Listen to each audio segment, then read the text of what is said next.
Hoje a gente está aqui para meditar na palavra que Deus tem para falar conosco, e a gente é alimentado com a palavra, a gente é alimentado na presença, a gente é alimentado na adoração, né? Quando a gente adora, porque a gente nasceu para isso, a gente nasceu para adorar a Deus. E é isso que restaura a nossa alma. É quando a gente adora a Deus, a nossa alma é restaurada. A W. Tozer fala assim que existe mais alegria numa adoração genuína que dura 1 hora do que uma festa que dura 6 dias. Existe alegria mais genuína e mais restauradora no momento de 1 hora de adoração do que em 6 dias de festa.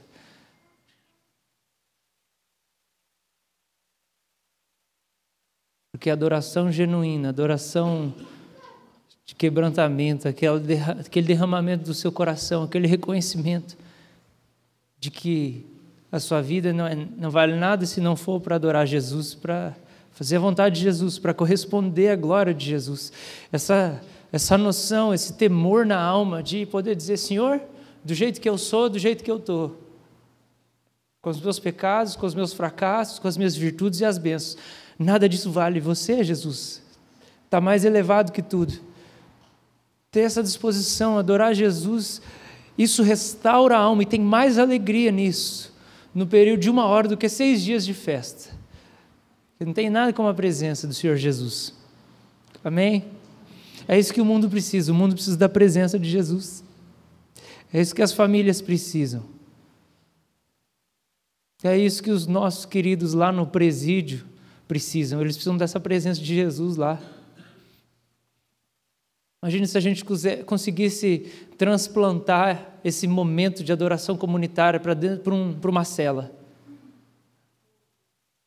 Se aqui Deus dá esperança, cura, restaura, tira o desespero, tira a tristeza, sara as doenças, o que Ele não pode fazer lá, dentro de uma cela, numa pessoa tão maltratada e quebrada pela vida, que fez tanta decisão que não devia ter feito? É isso que a cidade precisa. O Senhor tem ensinado a amar a cidade, passar pelas ruas e falar: Senhor, o Senhor ama esse lugar, o Senhor ama essa terra, o Senhor ama essa gente, esse povo. Deus tem me ensinado a amar Curitiba, para poder dizer igual o salmista naquele salmo que eu preguei algumas semanas atrás, que eu acho que é o 136, eu não tenho certeza, que ele fala assim: Senhor, que a minha língua se apegue ao céu da minha boca e a minha mão fique paralítica se Jerusalém parar de ser minha paixão. Deus tem movido o coração da nossa igreja para a gente aprender a dizer assim: Senhor, que minha língua colhe no teto da boca, que minha mão fique paralítica, eu não consigo cantar mais e nem tocar mais se eu não for apaixonado por essa Curitiba, que o Senhor me colocou aqui para estabelecer o seu reino. O Senhor tem feito isso conosco. O Senhor tem ensinado a gente a pensar a nossa nação. O Senhor tem ensinado a gente qual é o coração dele pelo Brasil, qual é o coração dele por Curitiba, o coração dele pelo nosso bairro, por pessoas alheias, num tempo em que é tão fácil para a gente viver a indiferença. É tão fácil para a gente viver a indiferença, porque tem tanta gente mesmo, cada um tem sua vida privada, e o acréscimo, o crescimento rápido populacional tem gerado maior distância entre as pessoas com uma velocidade muito alta. Tem muita gente mesmo, e é assim mesmo, e cada um com seus problemas, e tudo está ficando cada vez mais impessoal. E o evangelho e o reino contra a cultura, nesse ambiente, é a gente começar a se importar com as pessoas. Porque a cultura de uma cidade como a nossa, nesse tempo em que a gente vive, é uma cultura de indiferença, de distância, de cada um que busque suas soluções. Eu posso até fazer uma campanha de conscientização, mas eu não vivo uma vida de sensibilidade. E o evangelho chegar aqui no nosso meio é ensinar a gente a ser contra a cultura, ensinar a gente a ter posturas sobrenaturais, porque ser sensível numa cidade onde a insensibilidade impera, onde a frieza impera, onde a distância impera, você começar a se importar com as pessoas, como o Hector falou, estava andando de moto, vi um cara aleijado com uma muleta, com a boca sangrando, chorando, E aí ele para a moto para ver o que está acontecendo com esse cara, porque a boca dele está sangrando e ele está chorando, e ele é um aleijado andando na rua com a roupa tudo imunda. Para perguntar o que aconteceu, e o cara falar que roubaram e bateram nele e tudo mais. Isso é o reino. O reino precisa gerar uma contracultura. A gente começa a se importar com aqueles que ninguém se importa. Mas isso é tão desafiador para nós, porque a gente já tem tanto compromisso, a nossa vida é tão corrida, e a gente precisa de um evangelho sobrenatural para a gente começar a amar as pessoas. Porque o que é mais fácil para nós é a gente só fazer ali um trabalho que aplaca a nossa consciência. Não é verdade? E na igreja, e nos irmãos, porque isso aqui só vira uma extensão da nossa semana. Isso aqui não é uma coisa diferente da nossa semana. Esse encontro aqui de 2 horas é uma extensão da semana. A gente está falando sobre o nosso Brasil.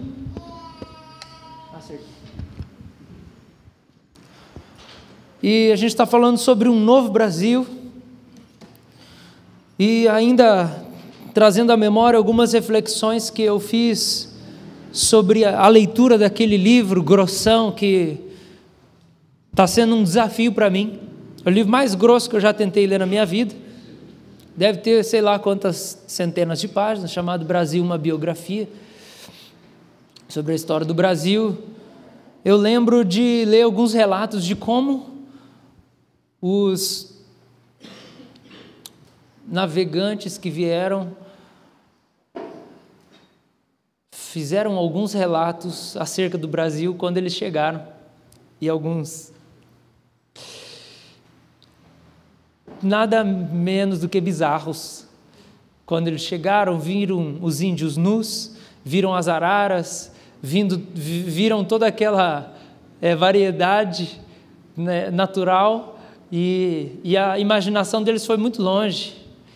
E aí escreveram algumas cartas, né? Não tinham noção do tamanho das Índias, e aí eles escreveram cartas para a coroa portuguesa, para a coroa espanhola, e nas cartas haviam registros falando: realmente nós encontramos o paraíso, nós achamos o paraíso, e existe todo tipo de criatura aqui, e aí começaram a fazer relatos de unicórnios e bichos que nem existiam, voadores e coisas assim, de Nárnia e dos mundos, né, de mundos paralelos. E aí a imaginação foi longe, foi muito longe, e relatos bizarríssimos sobre, não, com certeza existe isso, aquilo, aí embora, assim, umas descrições, e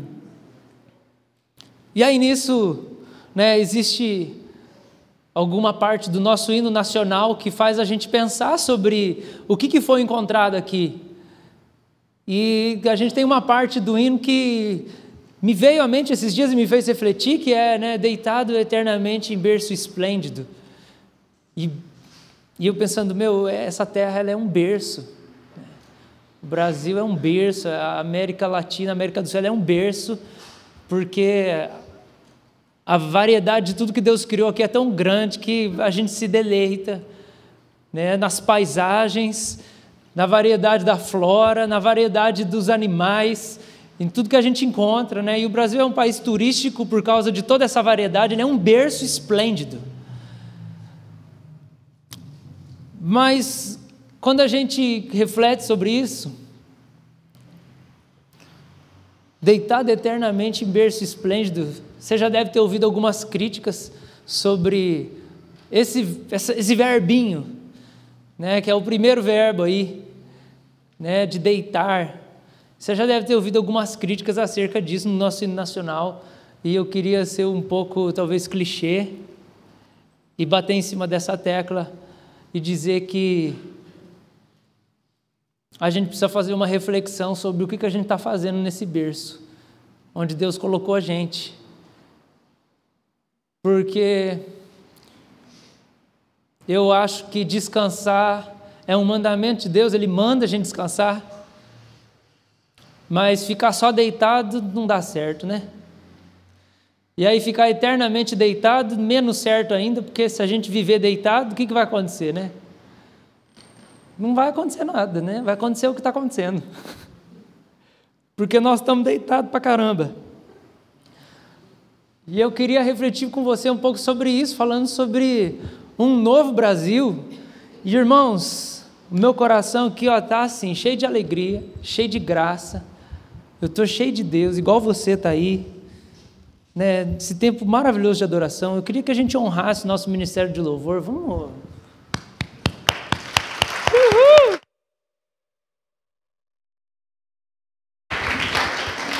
Nossa galera que nos conduz é bênção demais, não é verdade?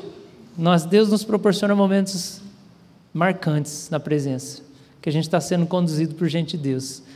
Deus abençoe cada ministro de louvor aí, vocês são bênçãos pra caramba. Mas eu quero chacoalhar você hoje. Posso chacoalhar seu berço? Posso? Deixa minha mão balançar esse berço. A mesma mão que balança o berço é a mão que toca seu coração nessa noite. Oh, glórias! Abre a sua Bíblia lá em Deuteronômio capítulo 2.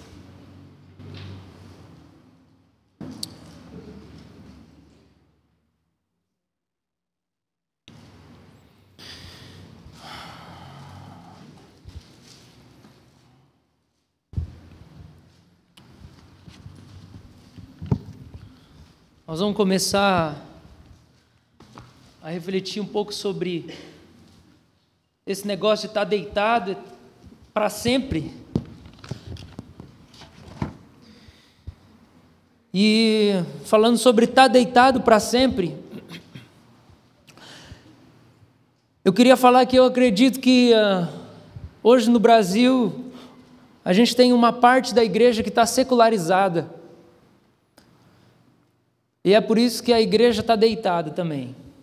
O Brasil tem muita gente no Brasil, uma grande porcentagem dos brasileiros estão deitados no berço esplêndido, que é essa terra que Deus fez e Deus para nós. E existe uma grande parte da igreja também que está deitada, e eu quero dizer que a igreja está deitada porque ela está secularizada. E eu quero explicar alguns termos para você nessa noite, para poder chacoalhar esse berço aí, para ver se você levanta, porque suas pernas já estão para fora dele, porque você já cresceu, mas você quer continuar deitado.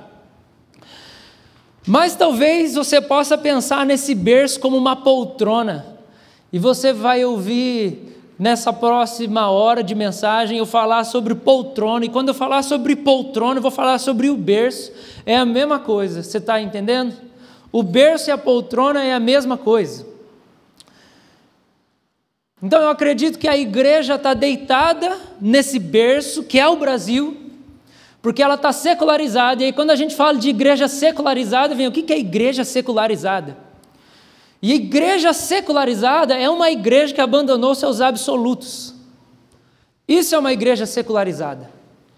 A igreja está secularizada quando ela abandona os seus absolutos, e ela abandona os seus absolutos porque as convicções mais sólidas e mais profundas e mais fundamentais da igreja, que sustentam a igreja, começam a ser corrompidas e começam a ruir por causa da convivência com uma cultura secularizada. E quando a gente fala secularizada, é uma cultura sem Deus, é uma cultura não proveniente do Evangelho de Jesus Cristo. E aí o que acontece quando a igreja fica secularizada, quando a igreja fica secularizada porque ela abandona os absolutos, a igreja deita, e ela atrofia, porque ela para de mexer, ela para de se mover, e atrofia é um entortamento, atrofia é um atrofiamento dos nervos, é por causa da falta de mobilização. A Camila está ali, é médica, depois ela pode explicar com detalhes.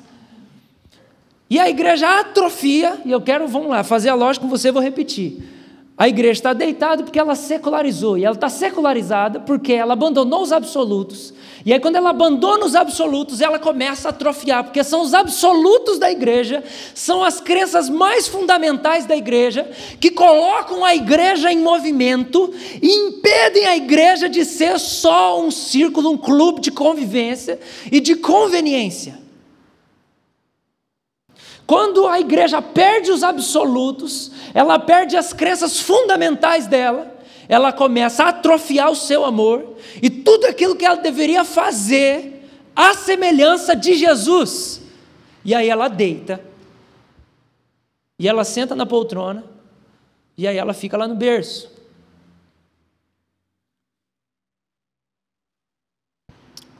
Eu vou citar muito esse livro aqui, porque é um livro que está me chacoalhando, e eu vou ver esse pastor pregar, chamado Erwin McManus. Foi considerado um dos pastores mais inovadores dos Estados Unidos. E ele fala assim, que tem gente na igreja que leva muito tempo para morrer, porque ela está esperando a ocasião mais conveniente para morrer, e ela nunca morre, porque ela está esperando ser conveniente para ela para morrer. Só que morrer é morrer para conveniência, e parar de viver uma vida de conveniência, porque só existe um evangelho de Jesus, que é esse aqui, ó. Aquele que quiser vir após mim, negue-se a si mesmo, diariamente tome a sua cruz e me segue. Isso aqui significa a morte da conveniência. Isso aqui que você está olhando, que você precisa levar todo dia quando você levanta. Querido, antes de você abrir os olhos, tem um período de intervalo entre você acordar e abrir os olhos. Talvez dure 1 segundo, talvez dure 3. Antes de você abrir os olhos, quando você começa a tomar consciência, a primeira coisa que você precisa é disso aqui. Isso aqui é que liberta da atrofia. Porque só existe uma coisa que impede os nossos nervos espirituais e a nossa vida de parar de pulsar. Só tem uma coisa que impede a atrofia. Só tem uma coisa que evita a nossa morte espiritual, que evita a perda da vitalidade da igreja. Só tem uma coisa que faz com que a igreja não pare de cumprir o seu propósito e ter sentido na existência todos os dias. Só tem uma coisa, só tem um remédio para a igreja, é isso aqui, ó. É a cruz. Todos os dias eu preciso negar a mim mesmo, porque quando eu não tomo ela logo de manhã, eu tomo uma outra coisa. Eu tomo a minha conveniência e o meu desejo de fazer aquilo que para mim é gostoso e é confortável. E aí eu abandonei o discipulado de Jesus, eu fiquei secularizado porque eu abandonei o absoluto. E tomar a cruz, negar a mim mesmo para seguir Jesus é um absoluto, não tem como ser discípulo de Jesus. Só que a igreja começa a atrofiar, e no que ela vai atrofiando, a gente se encontra no ambiente religioso, uma luta entre dois polos. E num polo, desse lado, esse lado aqui está a cruz, então nós vamos fazer desse lado. Desse lado aqui, a gente tem a poltrona. E desse lado aqui, a gente tem o altar. Existe uma proposta para nós hoje, de um cristianismo meramente institucional, de convenção social. Ele é a poltrona. É um evangelho de conveniência. É a poltrona. É onde eu vou e eu deito e eu fico sentado na poltrona eternamente. Agora, o evangelho de Jesus, que é muito mais do que a proposta institucional, que é a proposta do Espírito Santo, das Sagradas Escrituras, de verdadeira vida, é a proposta do altar. Aonde eu vou para ser sacrifício vivo. Eu vivo como um sacrifício vivo nesse altar. Tem dois evangelhos que você pode seguir hoje: o da igreja secularizada e da igreja pela qual Jesus morreu. Aquela igreja que ele salvou, derramou o sangue para ser santa, separada para ele, que ele vai voltar para buscar. A igreja secularizada é a igreja que deita. A igreja que vai para o altar é a igreja que se sacrifica. O altar é o lugar do sacrifício. Ela vai tomar cruz e ela vive pela oferta de si mesma em cima do altar. Todo dia ela vive para poder se oferecer, porque ela encontra a vida quando ela se oferece em sacrifício vivo. Quando ela vira o sacrifício vivo, ela encontra a vida. Talvez em outras palavras, desse lado aqui, espectador. E talvez tem gente aqui hoje que a caminhada não é mais do que ser um telespectador. Porque você assiste pregação, você assiste show de música evangélica, você assiste o testemunho dos outros no YouTube, você senta aqui na poltrona de plástico e assiste a pregação. Você é um espectador, você assiste a vida que os outros têm de oferta a Deus. Então aqui a poltrona, você é um espectador. Aqui desse lado, em vez de ser espectador, você é sacrifício vivo. Aqui desse lado, você é um consumidor da fé. Você consome o material evangélico. Você consome a pregação evangélica que está bombando lá, que tem 500 mil visualizações no YouTube. Você consome o conteúdo, você é um consumidor. Desse lado aqui, você é o proclamador, porque a sua vida testemunha.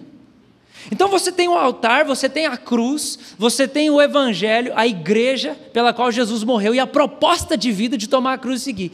E desse lado aqui você tem a igreja secularizada, que é a poltrona, um lugar de espectador, de observação e de consumo da fé, não de vivência da fé.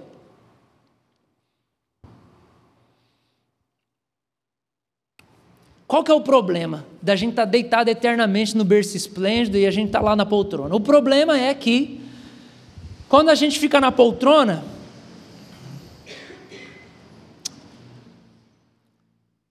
só na poltrona, a gente entra na obesidade. E a obesidade espiritual evangélica da igreja secularizada é uma obesidade em que não falta teologia. Não falta conhecimento bíblico, não falta frequência nas programações da vida evangélica, não falta nada disso, mas não existe nenhum exercício. Então, presta atenção em nome de Jesus, porque quem vive o estilo de vida da igreja secularizada, que está na poltrona, deitado eternamente, na obesidade espiritual, é uma pessoa que está falando o seguinte, que ela está com fome, e que ela está precisando de mais, e ela está falando assim, eu preciso de mais, eu preciso ser servido, eu preciso ser saciado, eu preciso que alguém me ajude, eu estou aqui, alguém me serve, afinal de contas eu estou aqui na poltrona evangélica, eu estou na poltrona, eu sento aqui nesse banco, eu frequento a programação, eu estou aqui, ó. E aí essa pessoa na sua obesidade, o que ela faz? Ela come, ela come, ela come. É o crente insaciável. Ele nunca está satisfeito. Você pode fazer um monte de visita, você pode dar tudo para ele pode participar de tudo, mas não está bom, nunca está bom. Porque ele está achando que ele precisa comer. Quando na verdade, ele precisa levantar da poltrona, tomar a cruz dele e começar a viver a igreja que Jesus está chamando ele para viver, e aí ele vai encontrar vida.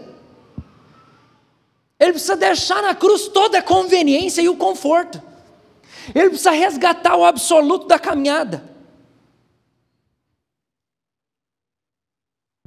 porque uma igreja secularizada está confortável, com medo e deprimida. É uma igreja que não luta porque não quer levantar da poltrona. E aí eu quero dizer para você, muito entretenimento também mata. Porque o tédio vai vir logo depois que você vê o 10º episódio de Prison Break. E aí a sua alma está cansada e você está seduzido pelo evangelho distorcido de que o que você precisa é cuidar mais de si mesmo. Porque 10 episódios não foram suficientes, você precisa cuidar mais de você. Porque você está deprimido. Não, filho, você tem que sair de casa, é isso que você precisa fazer. Você precisa levantar da poltrona, desligar o Netflix, você precisa sair de casa e falar, Jesus, põe alguém para eu poder servir hoje, para eu poder ajudar, para eu poder pagar um almoço pagar um mendigo no meio da rua, pagar o almoço num lugar que tem um monte de gente, falou assim, conta a sua história para mim, eu quero saber de onde você é, porque eu decidi sair da minha poltrona hoje, eu decidi levantar, eu decidi sair do medo das coisas darem errado, e eu decidi ir, e tomar minha cruz, e ser um sacrifício vivo, para poder amar alguém, para poder abençoar alguém. Uma igreja secularizada é uma igreja que quer se deitar e se entreter enquanto Deus manda lutar. Você está lá em Deuteronômio? Sim? Capítulo 2 é o que nós vamos ler. Mas eu vou explicar o que acontece no capítulo 1. O povo chega para entrar na terra prometida. Moisés manda os espias. Tem 2 homens que espiam, que é Josué e Caleb, que voltam com a visão positiva. E eles falam assim, não, é de Deus, Deus vai dar para nós. Tem muito gigante na terra, tem muito inimigo lá na terra, mas Deus vai dar essa terra para nós. E aí Deus fala assim, não, pode subir e pode possuir a terra. Não tenha medo, não fiquem assustados. Mas Deuteronômio,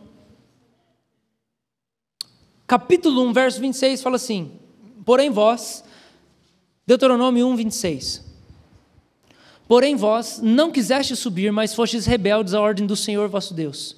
Murmurastes nas vossas tendas e dissestes, tem o Senhor contra nós ódio, por isso nos tirou da terra do Egito, para nos entregar nas mãos dos amorreus e destruir-nos. Para onde subiremos? Nossos irmãos fizeram com que se derretesse o nosso coração, dizendo, maior e mais alto do que nós é esse povo. As cidades são grandes e fortificadas até os céus. Também vimos ali os filhos dos Anaquins. Então eu vos disse, Moisés está falando, não vos espanteis nem os temais. O Senhor vosso Deus, que vai adiante de vós, Ele pelejará por vós, segundo tudo que fez conosco, diante dos vossos olhos no Egito. Como também no deserto, onde vistes que o Senhor vosso Deus, nele vos levou, como um homem leva seu filho. Por todo o caminho pelo qual andastes, até chegardes a este lugar. Mas nem por isso crestes no Senhor vosso Deus, que foi adiante de vós por todo o caminho, para vos procurar o lugar onde deverias acampar, de noite no fogo para vos mostrar o caminho por onde deverias andar, e de dia na nuvem. Tendo, pois, ouvido o Senhor as vossas palavras, indignou-se e jurou, dizendo, certamente nenhum dos homens dessa maligna geração verá a boa terra que jurei dar a vossos pais. Salvo Caleb, verso 38, e Josué também. Aí no verso 40 Deus fala assim, porém vós virai-vos e parti para o deserto pelo caminho do Mar Vermelho. Você entendeu o que aconteceu? Deus conduz o povo no deserto por 40 anos, chega diante da terra prometida e fala assim, vocês viram lá, tem os amorreus, tem os inimigos, a cidade é fortificada, o povo é forte, o povo é grande, vocês vão, sobem lá e mata todo mundo, que aquela terra lá é de vocês. Pode entrar e luta. E o que o povo faz? Ah, não. Vamos, não. Lutar? Não, vamos lutar não. Ai, vamos ficar aí, Deus vai dar um jeito. Deus vai dar um jeito. Vamos esperar no Senhor. Vamos descansar. Vamos. Tem reunião de oração hoje? Não vai ter conferência? Vai ter One Thing de novo. Eu acho que se eu for no One Thing esse ano, eu acho que Deus vai me renovar. Meus problemas vão resolver. Eu vou lá no congresso. Você está sabendo de algum retiro? Porque eu acho que o que eu estou precisando é de um retiro. Porque eu estou precisando cuidar de mim. Está muito difícil seguir Jesus. Nossa, é tanta tribulação, você nem sabe. Nossa, é difícil o ministério, é difícil a vida. Aí Moisés chega e fala assim, gente, lembra que Deus trouxe vocês no deserto, igual um pai carrega um filho no colo. Não tem medo, vai lá, não desobedece. Aí o povo, não, isso vai passar. Eu não preciso chegar lá, enfrentar o meu pai, enfrentar a minha mãe e dizer que agora eu funciono desse jeito e agora é para Jesus.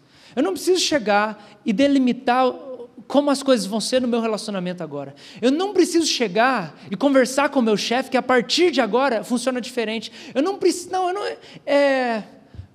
Isso tudo é muito difícil. Eu acho que eu vou fazer o seguinte, Não mexe com renúncia, não. Vamos ficar de boa, vamos descansar. Deus vai resolver a situação.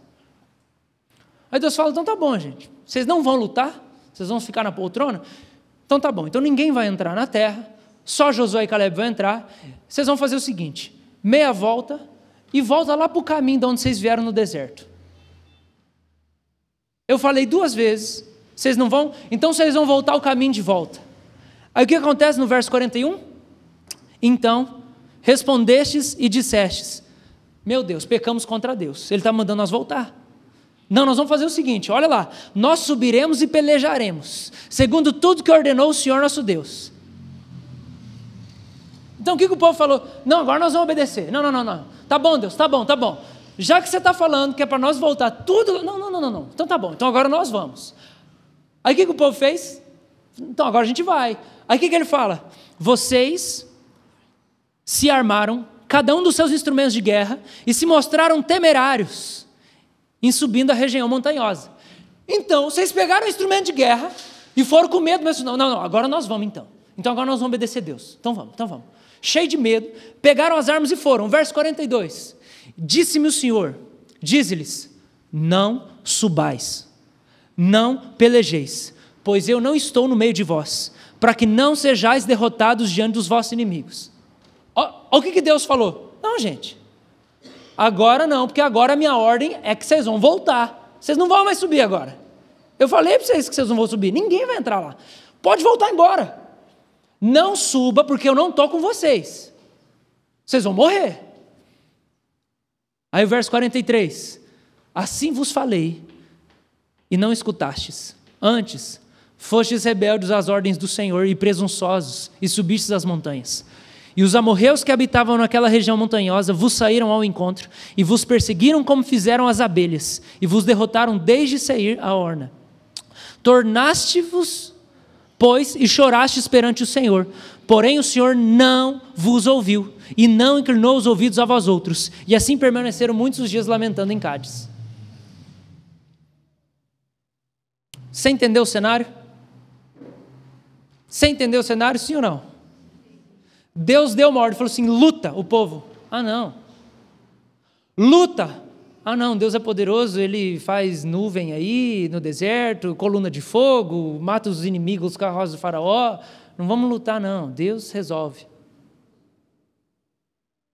Vocês não vão lutar? Então vocês vão voltar embora. Não, tá, então nós vamos lutar. Eu disse, não, agora a minha ordem mudou. Não suba, que eu não vou estar com vocês. O povo falou, não, Deus, agora nós vamos fazer o que você mandou. O povo sobe, morre, e fica chorando muitos dias, e Deus não está nem aí. Por quê?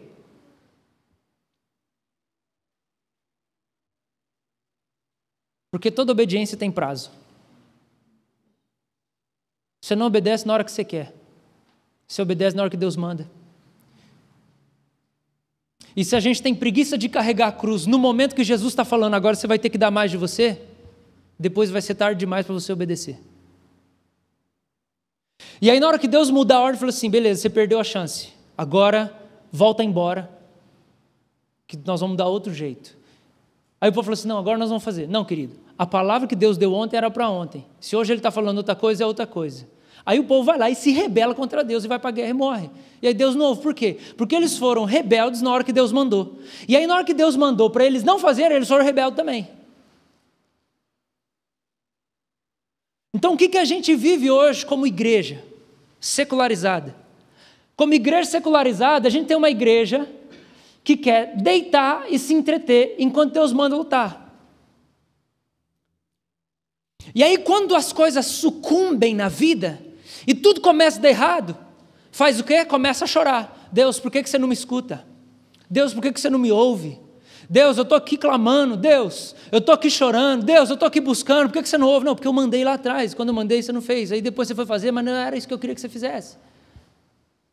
Porque a gente criou um negócio que é toma a cruz, deixa a cruz. Toma a cruz, deixa a cruz. carrega a cruz 3 dias, derruba a cruz 2 semanas, fala assim, está difícil demais seguir Jesus, eu vou dar um ar, deixa eu encontrar meus amigos lá que não são crentes, deixa eu voltar para minha vida, deixa eu ver pornografia aqui umas 2 semanas, depois eu volto a lutar contra isso.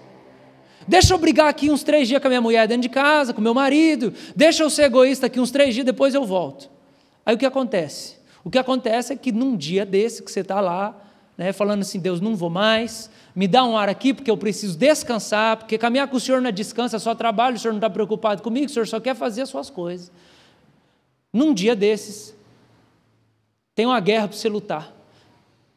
E aí eu fico pensando, quanto tempo levou para esse povo perder a herança que Deus tinha preparado para eles? Quanto tempo você acha? Do verso 26 até ali, quanto tempo você acha que levou?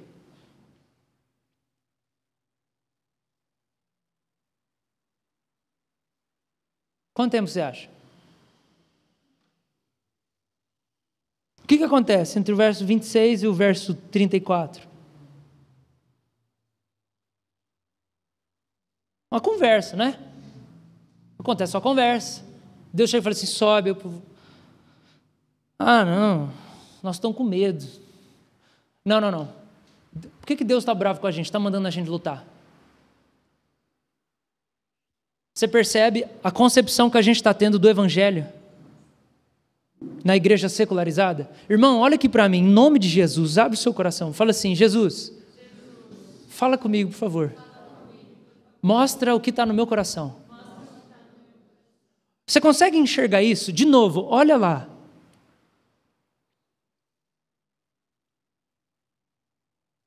Verso 27. Vocês murmuraram nas suas tendas e disseram, o Senhor tem ódio de nós, por isso mandou a gente lutar.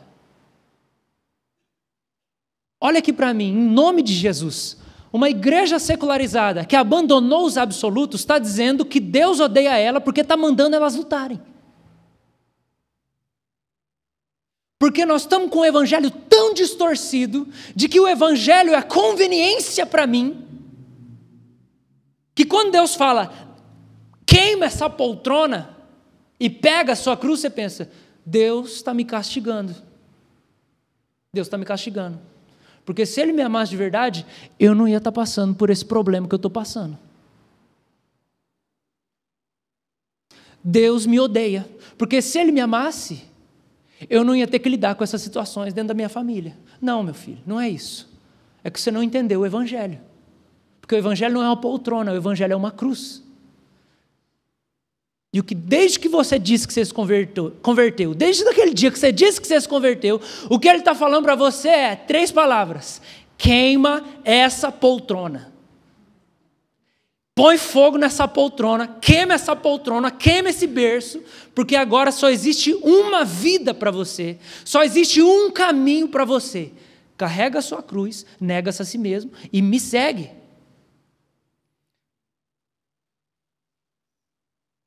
Mas aí quando Deus fala, luta!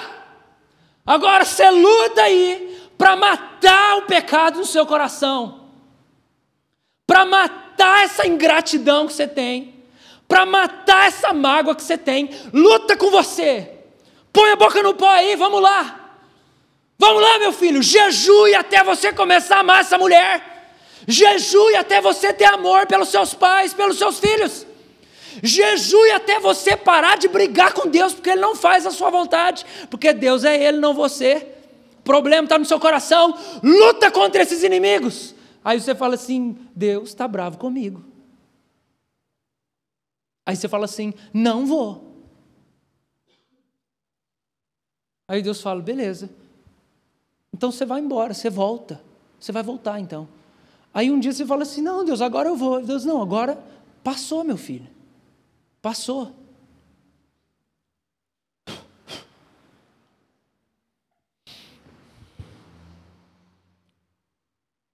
Então, Brasil, a gente precisa levantar do berço.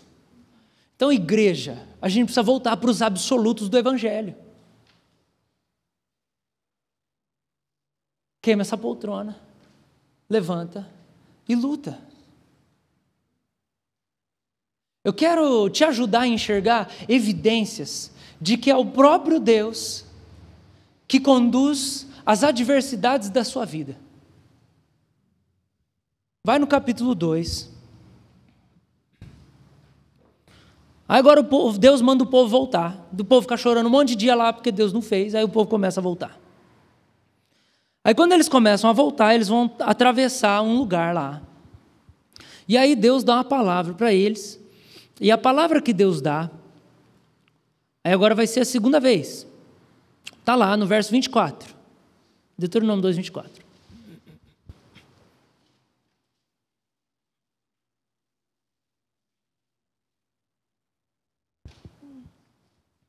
Levantai-vos da poltrona, parti e passai o ribeiro de Arnon.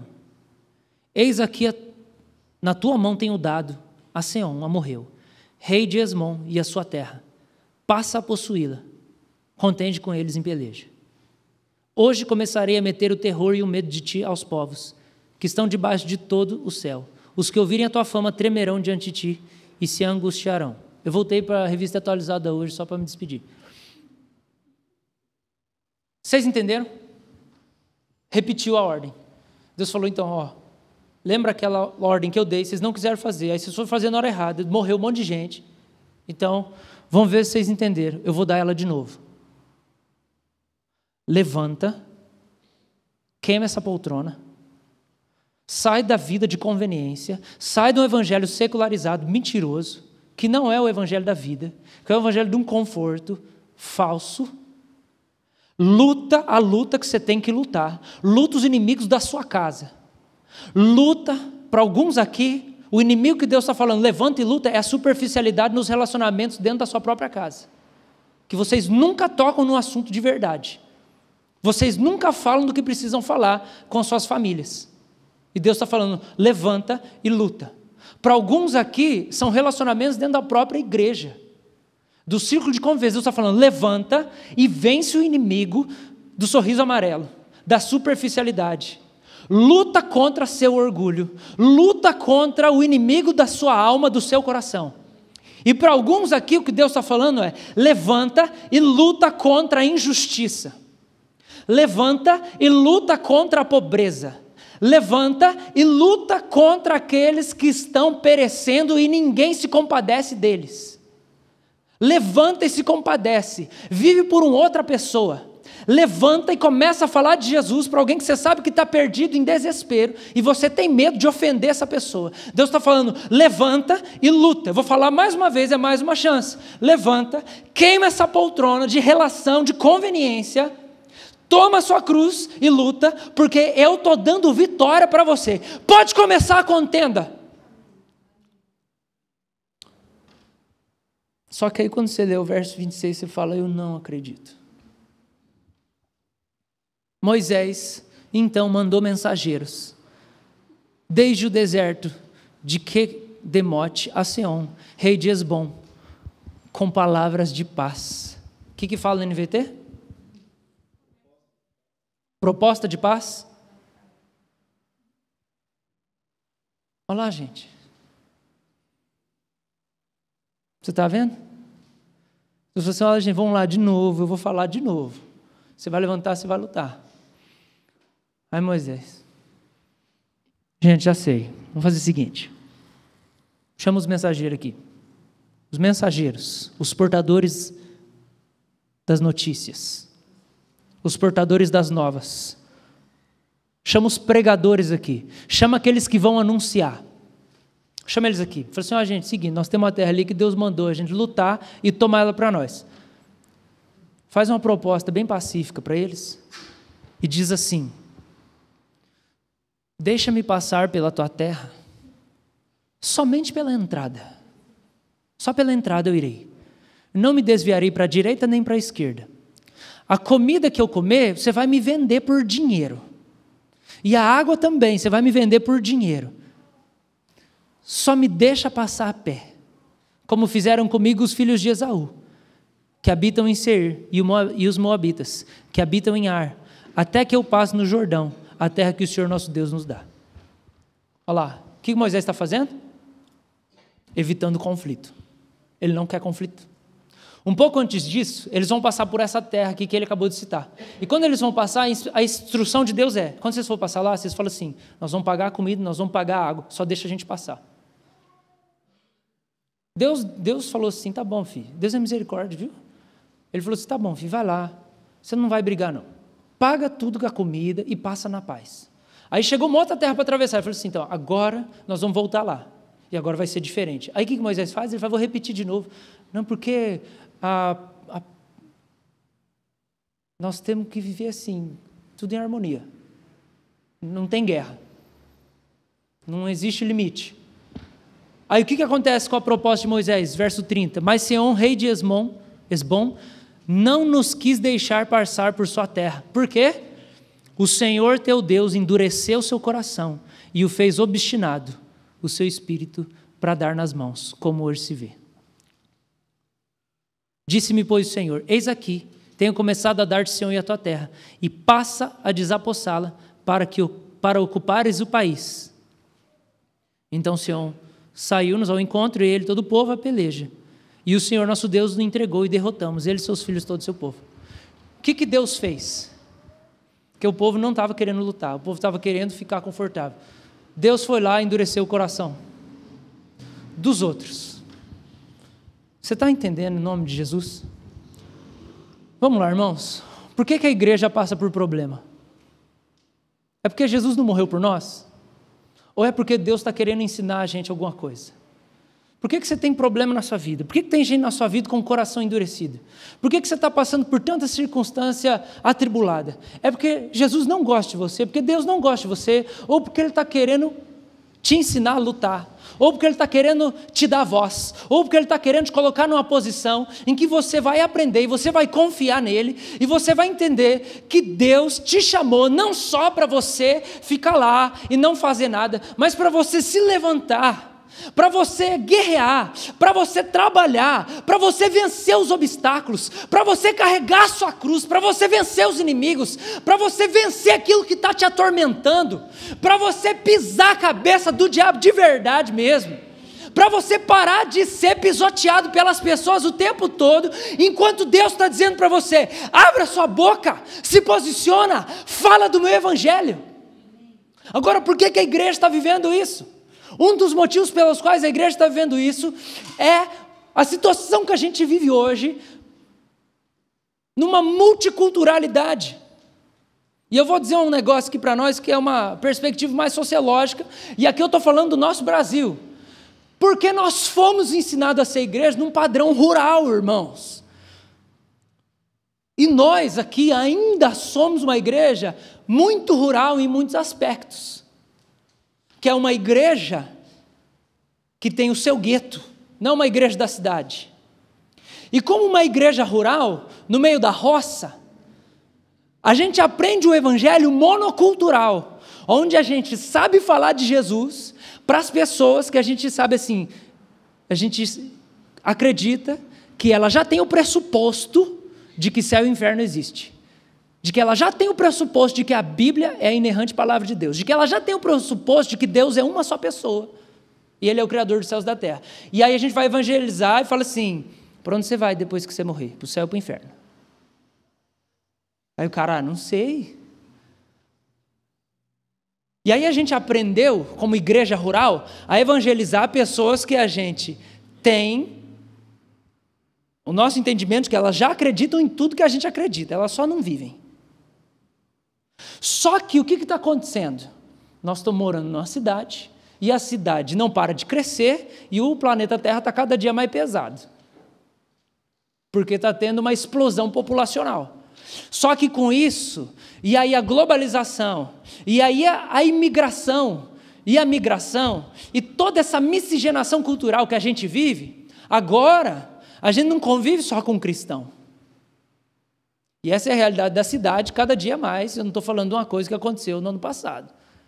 E aí na rua da sua casa, mudou um cara que é budista. E o seu vizinho de apartamento, ele é Hare Krishna. E o cara que trabalha do seu lado, ele é da nova era.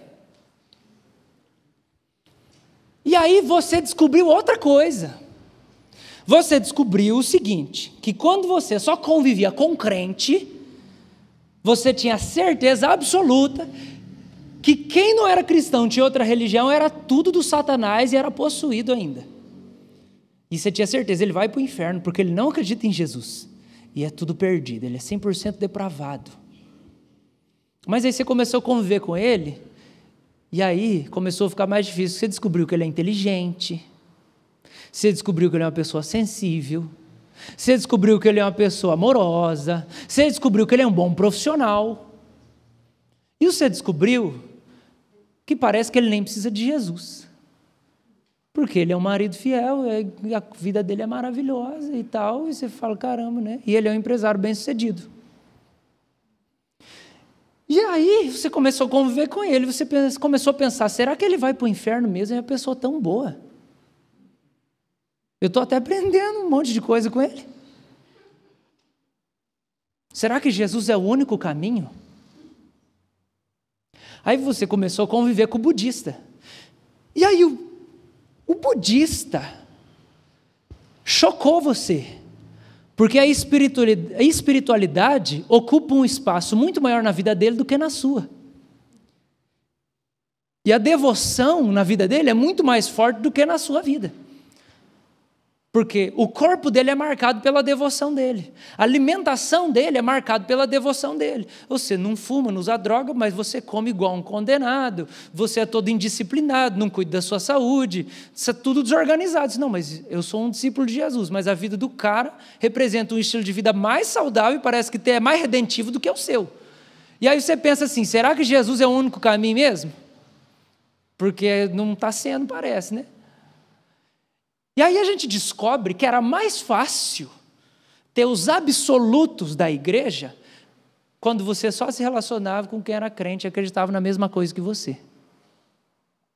E não tinha essa diversidade cultural. Vocês estão me entendendo? E aí o que começou a acontecer com a igreja? Isso ajudou a igreja a desenvolver o universalismo cristão. O que é o universalismo? É a crença de que todo mundo vai ser salvo, ou todo mundo vai para o paraíso, ou que todo mundo está numa nice, que todos os caminhos vão levar a Deus e as coisas vão dar certo. Porque, afinal de contas, olha só como essa pessoa é um exemplo para mim. Porque a devoção do cara atingiu mais esferas na vida dele do que a devoção da igreja. Porque a preservação das convicções impactou mais ele do que te impactou.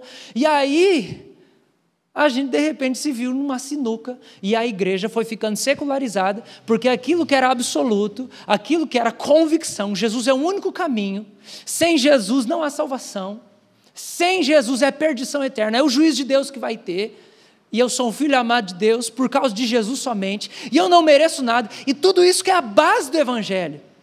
E a nossa convicção de que o mundo está perecendo, igreja, presta atenção, a nossa convicção de que o mundo está morto espiritualmente, o mundo está padecendo, Jesus está retornando para poder resgatar uma igreja que iluminou os perdidos e que trouxe salvação. Toda essa convicção começou a ser diluída, porque nós começamos a reduzir a missão da igreja a simplesmente uma boa cidadania e uma política da boa vizinhança. E nós estamos fazendo igual Moisés. Quando Deus está falando, vai lá, entra em guerra contra as heresias e as mentiras, que eu já dei para você e você vai vencer. Aí nós estamos assim, não, vamos orar que Deus vai salvar, vamos no culto. Nós não precisamos evangelizar, nós precisamos ler mais a Bíblia. Não, querido, nós vamos viver o que a gente sabe, é isso que nós temos que fazer, que praticar. Nós temos que levantar da poltrona, queima essa poltrona, pega a cruz e começa a lutar. Porque a igreja está começando a ser engolida pelo secularismo. E aí, conversando com a pessoa esses dias, né, nós tivemos uma reflexão. Porque, irmãos, nós temos aqui, todo mundo acha que nós somos tudo comunista aqui, né? Porque sei lá o quê. Porque nós era do hardcore, porque o pastor tinha uma barba grande, é tudo comunista.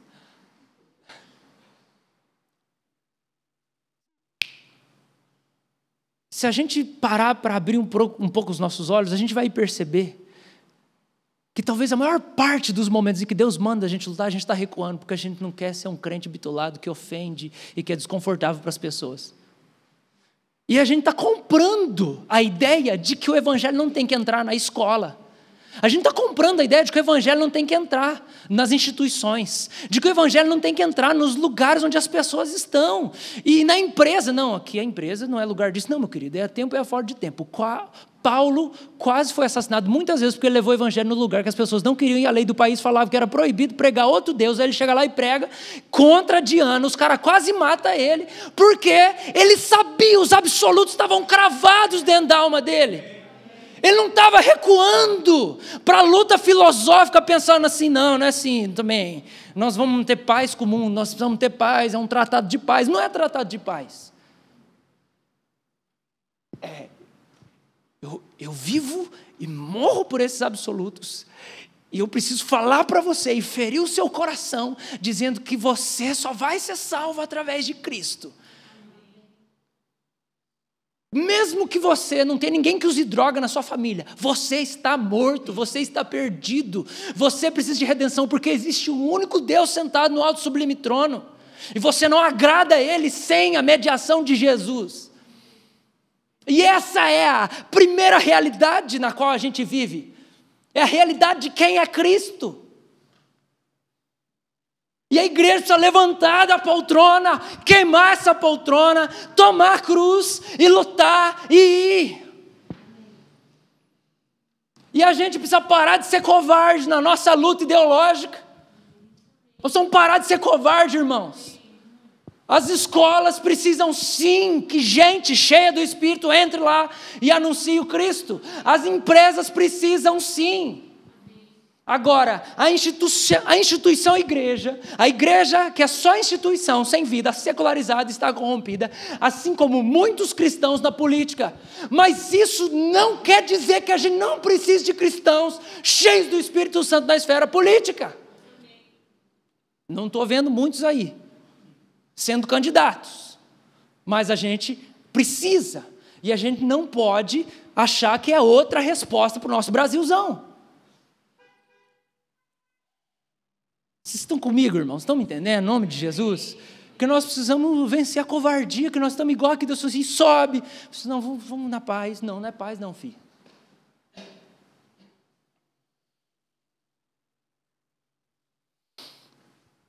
A gente no projeto do colégio, algumas semanas atrás, fomos em algumas salas, tivemos algumas experiências. Tinha uma moça uma menina bem nova, assim, que eu acompanhei o tempo todo, e ela muito nova, menos de 15 anos, extremamente sensualizada. E ela me chamou a atenção desde a primeira vez. Eu falei, essa menina é muito nova para ter essa aparência, com essa maquiagem, com essa roupa, desse jeito. Ok, segunda vez que eu fui na sala, ela assim, cabeça baixa, o tempo inteiro da atividade. E vinha na minha cabeça, abuso.